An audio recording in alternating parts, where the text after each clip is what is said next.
नमस्कार, ABC news देख रहे हैं आप और देवभूमि मंथन में मैं हूं आपके साथ सोहन सिंह। देवभूमि मंथन में सबसे पहले बात करेंगे हरिद्वार की। दरअसल हरिद्वार में इस साल कुंभ का आयोजन होना है, लेकिन कुंभ से पहले साल का पहला शाही स्नान 14 जनवरी को मकर संक्रांति के दिन होना है। लिहाजा प्रशासन ने पूरी तैयारियां कर ली हैं, चाक चौबंद व्यवस्थाएं नजर आ रही हैं ताकि जो श्रद्धालु यहां पर आएंगे उन्हें किसी तरह की दिक्कतों का सामना ना करना पड़े। तो कुंभ से पहले साल का पहला शाही स्नान मकर संक्रांति के दिन 14 जनवरी को होना है, जिसे लेकर हरिद्वार के व्यापारियों और मेला प्रशासन में उत्साह देखने को मिल रहा है। प्रशासन ने मकर संक्रांति के मद्देनजर मेला क्षेत्र को 7 जोन और 20 सेक्टर में बांटा है। 20 सेक्टरों में एक जीआरपी सेक्टर भी है। मेले में ड्यूटी के लिए 1550 पुलिस अधिकारी और कर्मचारी तैनात किए गए हैं। प्रत्येक जोन में प्रभारी अधिकारी के रूप में अपर पुलिस अधीक्षक और सेक्टरों में पुलिस उपाधीक्षकों को नियुक्त किया गया है। आईजी संजय गुंजाल ने बताया कि 14 जनवरी को होने वाले मकर संक्रांति पर्व को लेकर मेला पुलिस ने अपनी तैयारी पूरी कर ली है। वहीं यातायात की व्यवस्था भी दुरुस्त कर ली गई है। इस स्नान को लेकर पुलिस अधिकारियों और कर्मचारियों की ड्यूटी लगा दी गई है। वहीं स्नान पर्व के दौरान किसी भी हादसे के मद्देनजर जल पुलिस, एसडीआरएफ और आपदा राहत दल की तैनाती भी की जाएगी। इसके साथ ही मेला क्षेत्र से अतिक्रमण हटाने एवं शांति व्यवस्था बनाए रखने के लिए घुड़सवार पुलिस को 2 शिफ्टों में 2-2 घोड़ों समेत 4 स्थानों पर इनकी तैनाती कर दी गई है। तो कुंभ से पहले शाही स्नान 14 जनवरी को मकर संक्रांति के दिन होना है और कुंभ से पहले इसे सरकार की तैयारियों के रूप में भी देखा जा रहा है, क्योंकि मकर संक्रांति के मौके पर भी हरिद्वार में जो है बड़ी संख्या में श्रद्धालु उमड़ते हैं। और आपको बता दें कि इस दौरान हालांकि जो कोरोना प्रोटोकॉल है उसका पालन भी किया जाएगा, लेकिन सरकार की तैयारियों पर सबकी नजरें रहेंगी, प्रशासनिक इंतजामातों पर नजरें रहेंगी कि किस तरह से यहाँ पर जो लोग जुटेंगे उस दौरान जो भीड़ लगेगी उसको नियंत्रित जो है वो प्रशासन करता है। हालांकि जो तैयारियां हैं वो चाक चौबंद नजर आ रही हैं और पुख्ता नजर आ रही हैं। संक्रांति का जो स्नान है बहुत महत्वपूर्ण है और इस स्नान में ये जो है कुंभ मेला पुलिस भी डिस्ट्रिक्ट हरिद्वार पुलिस के सहयोग से मिलकर इस मेले में पुलिस व्यवस्था कर।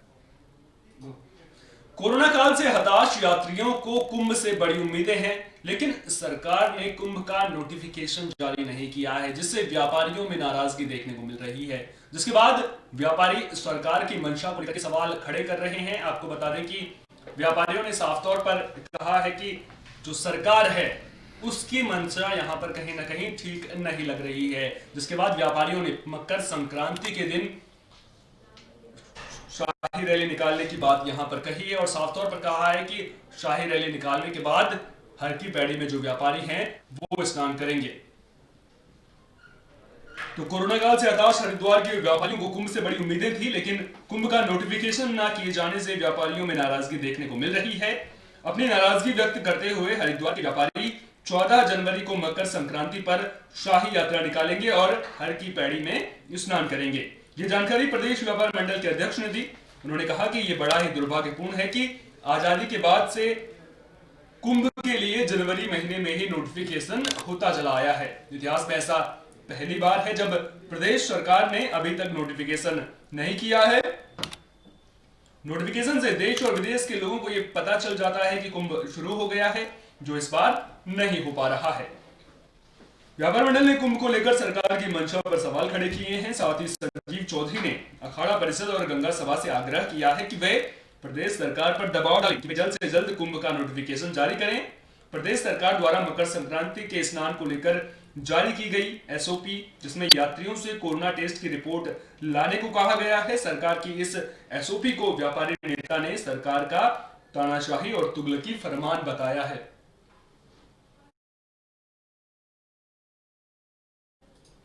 तो व्यापारियों में नाराजगी देखने को मिल रही है। दरअसल कुंभ को लेकर के नोटिफिकेशन नहीं हुआ है, जिससे व्यापारी नाराज है। दरअसल नोटिफिकेशन के जरिए यह बताया जाता है कि कहां पर दुकान लगेगी, कहां पर कौन सा क्षेत्र होगा, इसके अलावा डायवर्जन किस तरह से होगा। तो इन तमाम चीजों को लेकर नोटिफिकेशन किया जाता है, लेकिन अभी तक जो नोटिफिकेशन ना होने की वजह से व्यापारी समाज नाराज नजर आ रहा है और व्यापारी समाज का साफ तौर पर कहना है कि वो अपनी नाराजगी को 14 जनवरी के दिन भी दिखाएंगे। शाही यात्रा निकालने की बात कही जा रही है। इसके अलावा जो व्यापारी हैं वो 14 जनवरी के दिन मकर संक्रांति के पावन पर्व पर हर की पैड़ी में स्नान करते हुए भी नजर आएंगे। लेकिन कुंभ को लेकर के सरकार की जो रवैया है सरकार का, उसको लेकर व्यापारियों में खासतौर पर नाराजगी देखने को मिल रही है। तो देश में मैसेज जा रहा है कि महाकुंभ नहीं हो रहा है, सरकार ने कोई नोटिफिकेशन नहीं किया, तो हमने ये तय किया है कि हम 14 जनवरी को शाही तरीके से यात्रा निकाल के बैंड बाजे ढोल नगाड़ों के साथ पूरी जोरदार यात्रा निकालकर ब्रह्मकुंड तक जाकर स्नान करेंगे और देश और दुनिया के श्रद्धालुओं को संदेश देंगे कि वो हरिद्वार आएँ। कुंभ शुरू हो चुका है, मेला खुला हुआ है, आपका स्वागत है। कोरोना की दहशत अभी पूरी तरह से खत्म भी नहीं हुई है कि अब बर्ड फ्लू डराने लगा है। दरअसल देश के अलग अलग हिस्सों से बर्ड फ्लू के मामले सामने आ रहे हैं, जिसने प्रशासन के साथ साथ सरकार की चिंता भी बढ़ा दी है। और अब आपको बता दें कि कोटद्वार में भी जो लोग हैं उनमें बर्ड फ्लू की दहशत साफ तौर पर देखने को मिल रही है, जिसके बाद प्रशासन ने दुकानों में, जो मीट दुकानें हैं खासतौर पर, उनमें नोटिस चस्पा करना शुरू कर दिया है। तो कोरोना के बाद से देश भर में बर्ड फ्लू की दहशत देखने को मिल रही है। उत्तराखंड के कोटद्वार में भी मृत पाए गए कौवों में बर्ड फ्लू की पुष्टि हो गई है, जिसके बाद स्थानीय प्रशासन अलर्ट हो गया है। संक्रमित क्षेत्र के 1 किलोमीटर के दायरे में पोल्ट्री प्रोडक्ट और मछली की दुकानों को अग्रिम आदेश तक बंद रखने का आदेश दिया गया है। बता दें कि 8 जनवरी को कोटद्वार के सीतापुर क्षेत्र में 4 कौवों के मृत पाए जाने के बाद स्थानीय प्रशासन ने जांच के लिए सैंपल भोपाल लैब भेजे थे। जांच के बाद बर्ड फ्लू की पुष्टि हो गई है, यानी कि उत्तराखंड में भी अब धीरे धीरे बर्ड फ्लू का कहर देखने को मिल रहा है। बर्ड फ्लू ने पांव पसारने यहां पर भी शुरू कर दिए हैं। लगातार जो है बर्ड फ्लू की खबरें सामने आ रही हैं, जिसके बाद हर जगह पर प्रशासन पूरी तरह से अलर्ट नजर आ रहा है। इसी कड़ी में कोटद्वार प्रशासन भी पूरी तरह से मुस्तैद नजर आ रहा है। आपको बता दें कि पोल्ट्री प्रोडक्ट और मछली की दुकानों को फिलहाल के लिए बंद कर दिया गया है। इसके अलावा जो मीट की दुकानें हैं, जो मच्छी की दुकानें हैं, वहां पर भी नोटिस चस्पा किए जा रहे हैं। कुल मिलाकर जो प्रशासन है वो इस मामले को लेकर किसी भी तरह की कोताही नहीं बरतना चाहता है, क्योंकि अगर संक्रमण बढ़ा तो फिर आगे दिक्कतें बढ़ जाएंगी। लिहाजा इसको यहीं पर रोकने की प्रशासन की कोशिश जारी है। इसी क्रम में जिलाधिकारी महोदय द्वारा जो है वो एक्शन प्लान के अनुरूप कार्य करने के लिए निर्देशित किया गया है और इसमें जो इन्फेक्टेड साइट है उससे 1 किलोमीटर के दायरे को, जो परिधि का एरिया है, उसको इन्फेक्टेड जोन घोषित किया जा रहा है और उस इन्फेक्टेड जोन में किसी भी प्रकार का जो पोल्ट्री प्रोडक्ट्स वगैरह है वो उसका जो है आवागमन पूर्णतः प्रतिबंधित रहेगा। खबर धारचूला से है। दरअसल सिंचाई विभाग आर्मी भवनों के पीछे तटबंध का निर्माण करवा रहा है, लेकिन नेपाल ने इस पर आपत्ति दर्ज की है। एक बार फिर से नेपाल की नई चाल देखने को मिल रही है। आपको बता दें कि धारचूला में आर्मी के भवनों के पीछे इन दिनों सिंचाई विभाग द्वारा तटबंध का निर्माण किया जा रहा है, जिस पर नेपाल ने कड़ी आपत्ति जताई है। नेपाल का कहना है कि 2013 की आपदा से नेपाली भूभाग का नदी द्वारा कटाव हुआ है, जिसके चलते नेपाल का भूभाग भारत के हिस्से में चला गया है, जिस पर आज भारत निर्माण कार्य करवा रहा है। नेपाल का कहना है कि भारत के गोरखा रेजिमेंट के शिविर के पास बड़ा सा मैदान बन गया है, वहां पर नेपाल की जमीन का कुछ हिस्सा चला गया है। लिहाजा नेपाल ने भारत से काम बंद करने को कहा है। बता दें कि इससे पहले भी नेपाल ने कानापानी उद्गम स्थल को लेकर विवाद खड़ा किया था। जो भारत के 3 इलाके हैं उन्हें नेपाल ने अपना बता दिया था, जिसके बाद खूब विवाद गरमाया था। आपको बता दें कि बाकायदा नेपाल ने इसको लेकर के राजनीतिक नक्शा भी पास कर दिया था, जिसके बाद हालांकि नेपाल के ही लोगों के द्वारा, जो नेपाल के प्रधानमंत्री हैं केपी ओली, उन्हें विरोध का सामना करना पड़ा था। लेकिन कुल मिलाकर नेपाल अब भारत को आंखें दिखाने की कोशिश लगातार करता हुआ यहां पर नजर आ रहा है। और अब एक बार फिर से जब सिंचाई विभाग द्वारा तटबंध का निर्माण कार्य करवाया जा रहा है तो उस पर भी नेपाल ने आपत्ति जताई है। नेपाल का कहना है कि 2013 में जो आपदा आई थी उससे नेपाली भूभाग का नदी द्वारा कटाव हुआ और वो जो नेपाली भूभाग है वो भारत के जो इलाके हैं वहां पर आ गया है, जिसके बाद नेपाल ने भारत से काम रोकने को कहा है। अब देखना दिलचस्प होगा कि इस पूरे मामले को लेकर के भारत सरकार क्या कुछ रवैया अख्तियार करती है।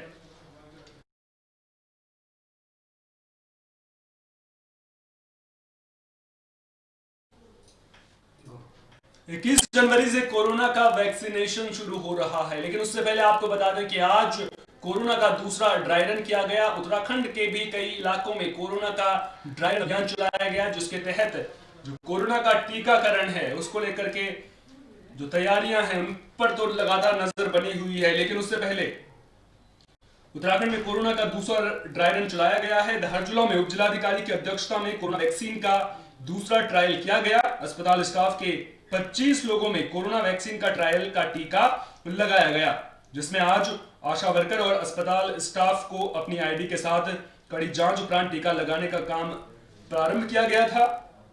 अस्पताल में किसी प्रकार के दुष्परिणाम या अन्य कारणों से परेशानी होने पर सुरक्षा के पुख्ता इंतजाम देखने को मिले थे। तो कोरोना का जो टीकाकरण अभियान है वो 16 जनवरी से शुरू होना है, लेकिन आपको बता दें कि इससे पहले जो ड्राई रन अभियान है वो यहाँ पर चलाया गया है। इसका माननीय प्रधानमंत्री जी उद्घाटन करेंगे। उसी के सिलसिले में तैयारी हमारी पूर्ण हो गई है, नहीं पूर्ण हुई है, तो संबंध में आज जो है 12 तारीख को ड्राई रन किया जा रहा है। और यहाँ धारचूला में हमारे 2 सेंटर हैं, एक जो है CSC धारचूला और दूसरा हमारा जो है बलुआ कोट ANM सेंटर है, और दोनों जगह ड्राई रन चल रहा है।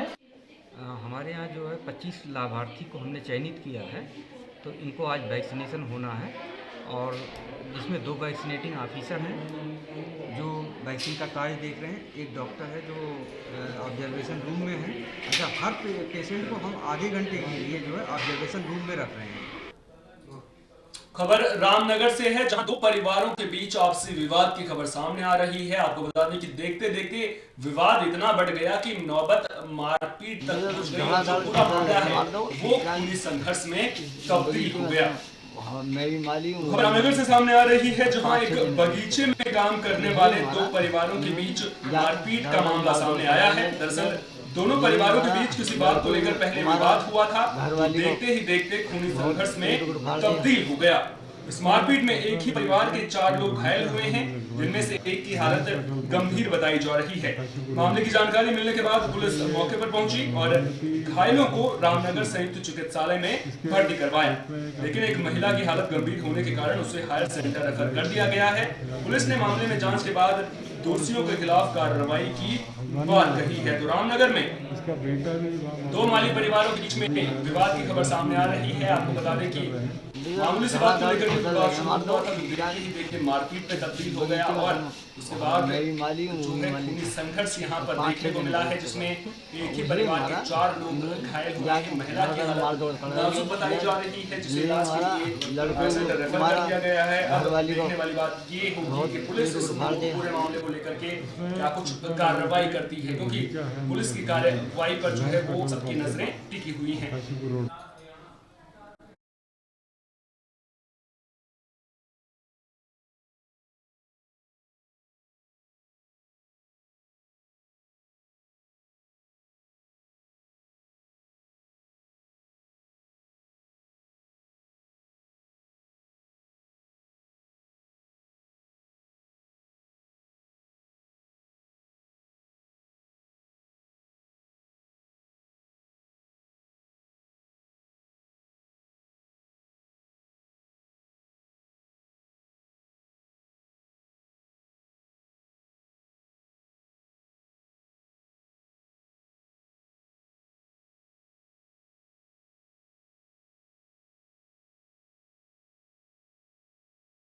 धड़ाधड़ फसल लगे मार दो क्या बगीचे में था।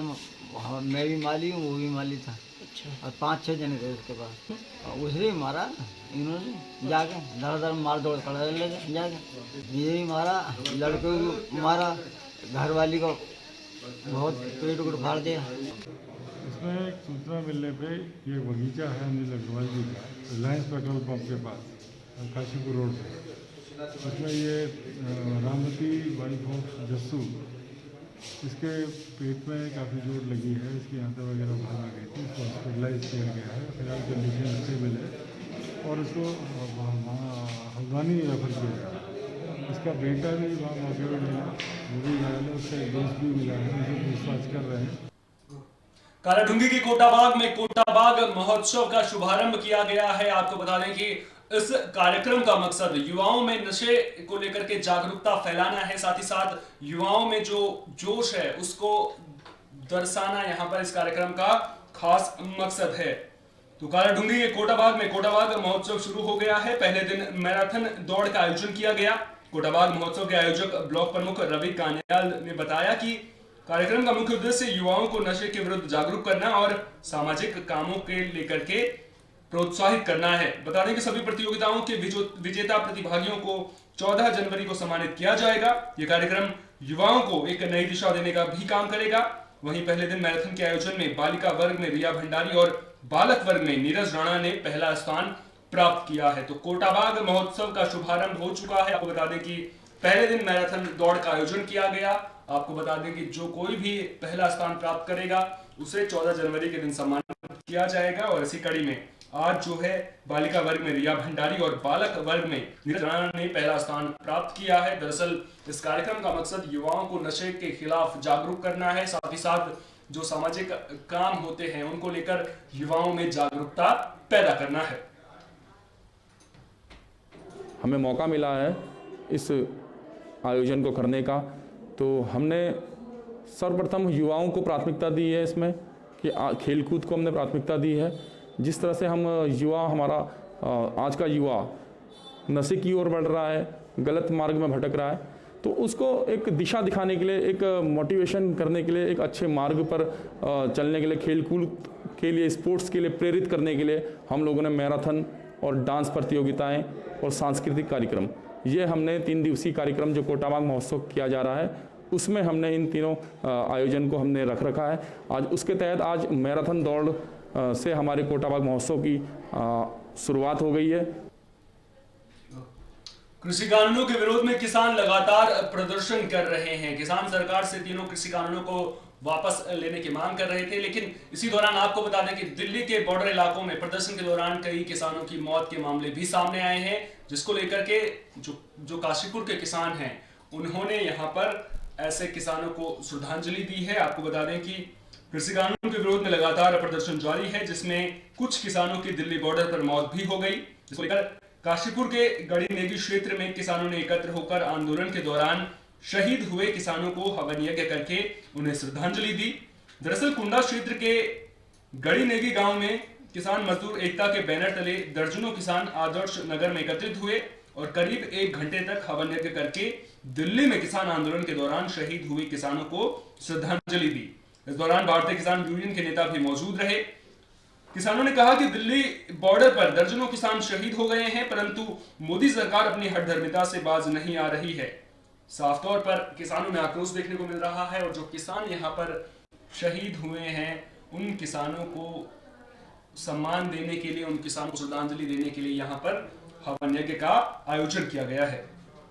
देखिए, जितने भी हमारे किसान वहाँ रोज़ प्रतिदिन इतनी कड़ाके की ठंड में लगे हुए हैं और रोज़ाना प्रतिदिन एक ना एक किसान हमारा वहाँ शहीद हो रहा है, उन्हीं की आत्मा की शांति के लिए आज यहाँ पे हवन पूजन किया गया है। और साथ ही साथ केंद्र सरकार को कड़े शब्दों में कहा दिया जा रहा है कि ये भी अभी भी समय है कि आंखें खोल ले अपनी, ये जो 3 काले बिल लाए हैं इनको वापस ले ले, वरना आने वाला समय बहुत ज़्यादा खराब होगा। किसानों के जो हमने पिटीशन लगाई हैं, भारतीय किसान यूनियन, लोक शक्ति, BKU, भानु प्रताप जो हरियाणा की है संगठन, उत्तर प्रदेश का संगठन, इनकी तरफ से पिटीशन लगाई थी। उस पर 2 दिन लगातार मैराथन सुनवाई हुई और उसमें साफ तौर पर यह सिद्ध हो गया है कि ये कानून अनकॉन्स्टिट्यूशनल आर्बिट्रेटरी है। जब ऐसा कानून है तभी सुप्रीम कोर्ट ने तमाम दलीलों को, अटॉर्नी जनरल को, भारत सरकार को सुनते रहने के बाद रोक लगाई है।